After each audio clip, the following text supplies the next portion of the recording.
नमस्ते पेरेंट्स, मेरे चैनल पर आपका स्वागत है। और आज की मेरी हिंदी क्लास का टॉपिक है र के रूपों का प्रयोग छोटे बच्चों को समझाना। देखिए, छोटे बच्चों के साथ साथ बड़े बच्चे भी नहीं जान पाते हैं कि र के रूपों का किस तरह से प्रयोग किया जाता है। सिर्फ उनको इतना पता है कि र से रथ, र से रस्सी, र को वो एक व्यंजन के रूप में जानते हैं। इस तरह से जानते हैं कि ये र है। उनको नहीं पता कि कुछ मात्राएं होती हैं जो ऊपर नीचे व्यंजन के लगाई जाती हैं, उसको हम क्या कहते हैं, उसका कैसे उच्चारण किया जाता है। तो आज की वीडियो में हम बच्चों को कुछ नई मात्रा सिखाने जा रहे हैं, रेफ की मात्रा और पदेन की मात्रा। तो आप इस वीडियो को पूरा देखिएगा ताकि आप समझ के बच्चों को समझा सके। बहुत आसान सी मात्राएं हैं। देखिए, छोटा सा एक निशान होता है जिसको हम रेफ की मात्रा या फिर पदेन की मात्रा कहते हैं। तो बच्चे को हम कैसे समझाएंगे?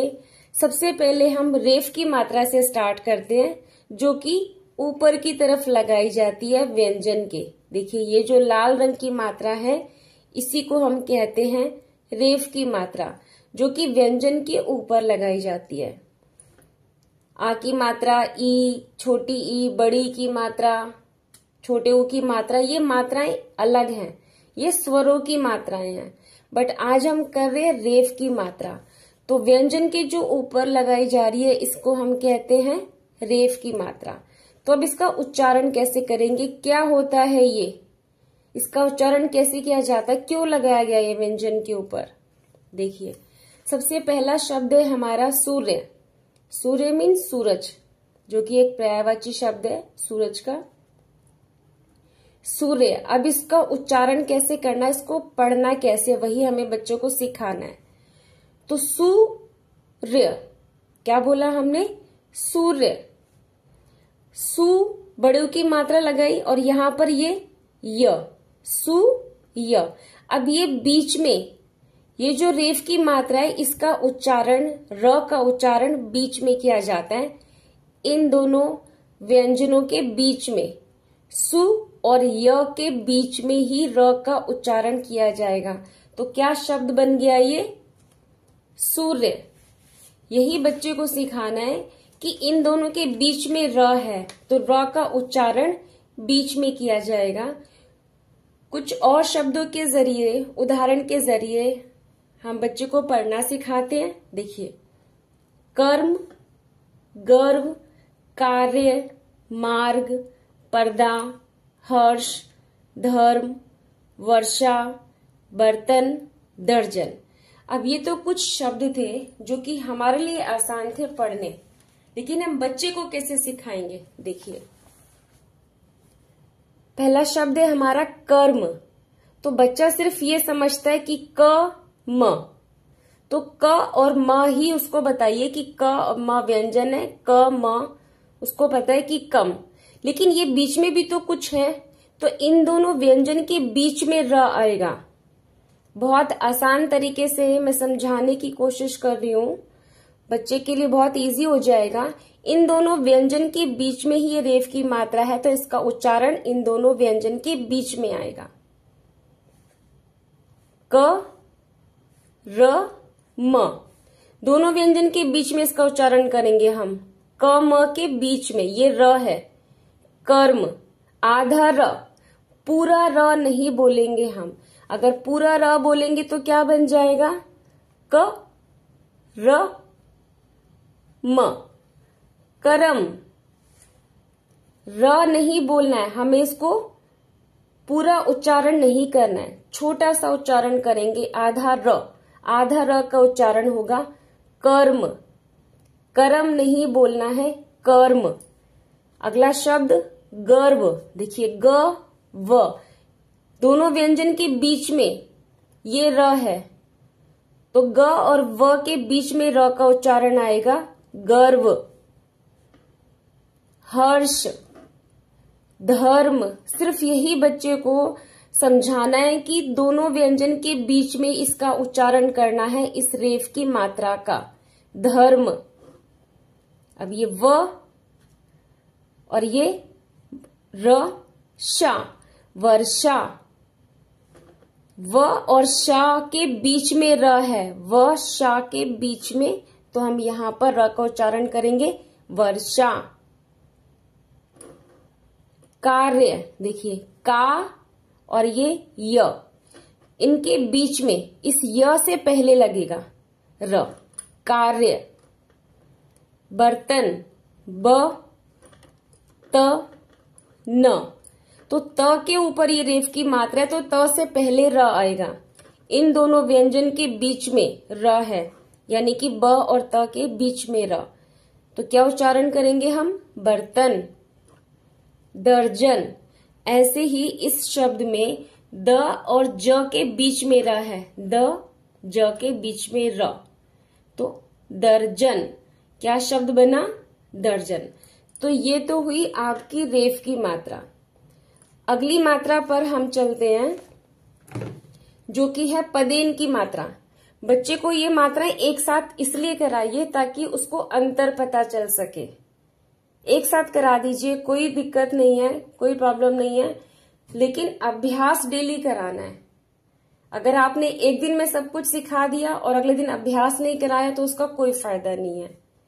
तो जैसे ही आप रेफ की मात्रा बच्चे को समझा देते हैं, पढ़ा देते हैं कि किस तरह से व्यंजन के बीच में उच्चारण किया जाएगा र का, क्योंकि ये रेफ की मात्रा है। अब पदेन की मात्रा पर चलते हैं। पदेन का मतलब पद, पद का मतलब पैर, जो कि हमारी बॉडी में पैर नीचे की तरफ होते हैं, तो इसलिए इस पदेन की मात्रा को हम कहाँ लगाते हैं? व्यंजन के नीचे, क्योंकि पैर हमारे नीचे हैं। पदेन मीन्स पद, नीचे की तरफ ये मात्रा लगेगी। तो अब पदेन की दो तरह की मात्राएं होती हैं, एक ये जो भी, ये भी व्यंजन के नीचे लगेगी और ये भी व्यंजन के नीचे ही लगेगी। तो शब्दों को पढ़कर सीखना शुरू करते हैं। देखिए, पहला शब्द है हमारा चक्र, इस व्यंजन के नीचे लगी है, क के नीचे, तो यहां पर र का उच्चारण आएगा, मगर किसके बाद? इस क के बाद, क्योंकि इसके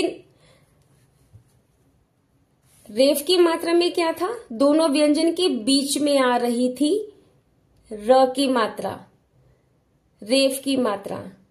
र का उच्चारण दोनों व्यंजन के बीच में हो रहा था।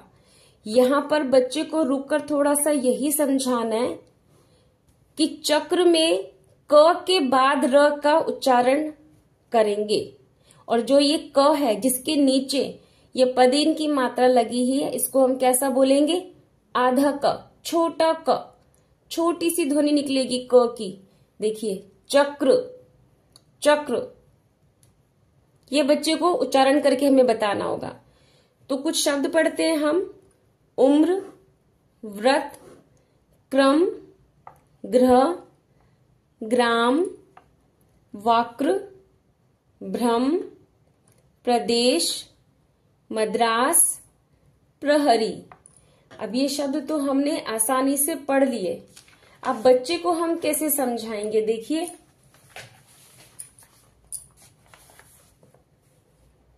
ये पदेन की मात्रा है जो कि व्यंजन के नीचे लगेगी। जैसे हमारा पहला शब्द है उम्र, उम्र, तो इस म व्यंजन के नीचे लगी है, तो जो र का उच्चारण होगा वो इस म के बाद आएगा। रेफ की मात्रा में बीच में आ रहा था, लेकिन पदेन की मात्रा में म के बाद आएगा। उम्र, और ये म का उच्चारण छोटा होगा, आधा म। उम्र, व्रत, व और त के बीच में, देखिए, क्योंकि पदेन की मात्रा इस व के नीचे लगी है, तो व के बाद ही स्वर निकलेगा र का। व्रत, क्रम, क के नीचे लगी है तो क के बाद ही र आएगा, क्रम। ग के नीचे है पदेन की मात्रा, तो ग के बाद ही हम बोलेंगे ग्रह। ग्राम, ग के नीचे है तो ग्राम। भ्रमण, भ के नीचे है पदेन की मात्रा, तो भ्र, भ्रमण, भ्रमण। 15 यानी कि 15, 15, तो प लिखा हमने द के नीचे पदेन की मात्रा है तो द्र ह 15। प्रखर, प व्यंजन के नीचे है पदेन की मात्रा तो र का उच्चारण प के बाद ही आएगा, प्रखर, प्रखर। उम्र, व्रत, क्रम, ग्रह, ग्राम, भ्रमण, 15, प्रखर। अब ये हुई एक प्रकार की पदेन की मात्रा। अब अगली मात्रा की तरफ चलते हैं।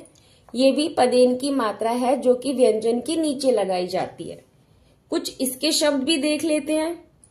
सबसे पहले तो ये जानेंगे कि जो ये पदेन की मात्रा है, ये वाली, ये व्यंजन के नीचे लगाई गई। अब इसका उच्चारण भी कैसा होगा?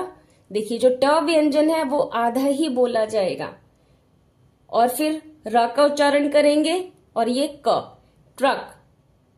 नॉर्मल सा वर्ड है, बच्चे बोलते हैं अक्सर ट्रक, बट जब पढ़ने की बारी आती है तो समझ नहीं पाते कि ट्रक को हम कैसे लिखेंगे।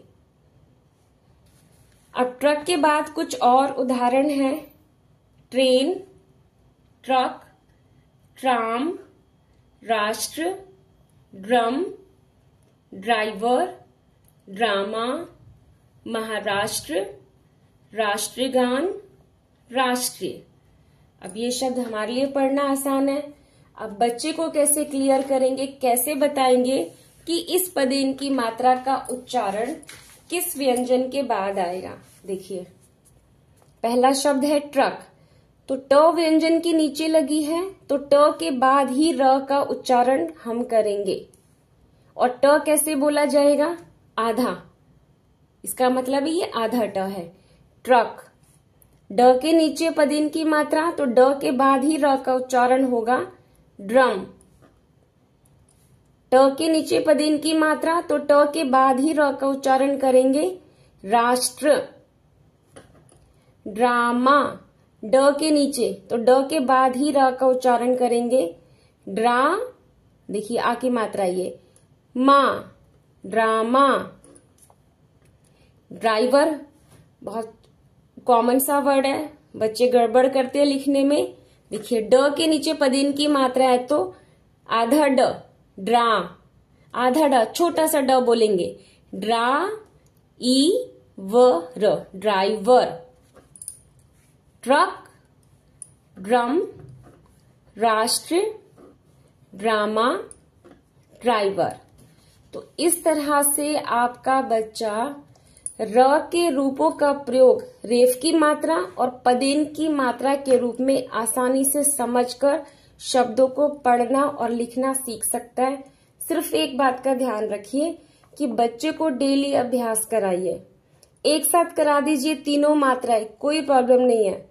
बस उसको थोड़ा सा समय दीजिए, उसको अभ्यास डेली कराइए और शब्दों की डिक्टेशन, श्रुतलेख लेना कभी ना भूलें। जितने भी वो शब्द पढ़ रहा है उसको उच्चारण के साथ पढ़ाइए ताकि उच्चारण को समझ के ही वो सही शब्द को लिख पाएगा और फिर उसकी श्रुतलेख लीजिएगा। इस वीडियो के जरिए अगर आपके बच्चे ने र के रूपों का प्रयोग रेफ की और पदेन की मात्रा के रूप में समझ लिया, पढ़ लिया, शब्दों का उच्चारण करना सीख लिया, तो ये वीडियो आपके लिए बहुत ही ज्यादा यूजफुल रहेगी। लेकिन अभ्यास कराते रहिए और अगर आपका बच्चा पढ़ना, लिखना, उच्चारण करना सीख रहा है मेरी वीडियो के जरिए तो कमेंट बॉक्स में एक मैसेज करना ना भूलें। अगर आपको मेरी वीडियो पसंद आए तो लाइक शेयर जरूर कीजिएगा ताकि दूसरे पेरेंट्स और दूसरे बच्चे भी र के रूपों का प्रयोग रेफ की मात्रा और पदेन की मात्रा में समझ सके। और यदि आप मेरे चैनल पर नए हैं तो सब्सक्राइब करना ना भूलें। नेक्स्ट वीडियो में फिर मिलते हैं। Thank you so much.